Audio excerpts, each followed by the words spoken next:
மற்ற எந்த தெய்வத்திற்கும் இல்லாத சிறப்பாக அனுமனுக்கு மட்டும் 2 முறை பிறந்த நாள் கொண்டாடுகிறார்கள்.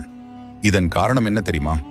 வால்மீகியின் ராமாயணத்தின்படி அனுமன் அவதரித்தது மார்கழி மாதம் மூல நட்சத்திர நன்னாளில். இதையே தமிழர்கள் அனுமன் ஜெயந்தியாக கொண்டாடுகின்றனர். அதே சமயம் புராண கதையின்படி பிறக்கும் போதே அற்புத சக்திகளை கொண்ட அனுமன் குழந்தையாக இருக்கும் போது தன் பயங்கர பசியின் காரணமாக சூரியனை பழமென எண்ணி அதை பிடித்து சாப்பிட வானில் பறந்து சென்றார். சூரியனின் அருகில் அனுமன் சென்றதால் அவரின் நிழலால் பூமியே இருள் சூழ்ந்தது. இதனால் கோபம் கொண்ட இந்திரன் அனுமனை தடுப்பதற்காக தனது வச்சிராயுதத்தால் அனுமனை தாக்கினார். இதனால் சுருண்டு விழுந்தார் அனுமன்.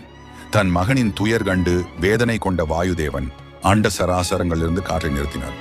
அவரை அமைதிப்படுத்த பிரம்மா அனுமனுக்கு உயிர் கொடுத்து பல வரங்களையும் அளித்தார். இதனால் அனுமன் மீண்டும் உயிர் பெற்றது சித்ரா பௌர்ணமி தினத்தில் என்பதால் வட மாநிலத்தவரின் கருத்துப்படி இது அனுமனின் பிறந்த நாளாக கொண்டாடப்படுகிறது.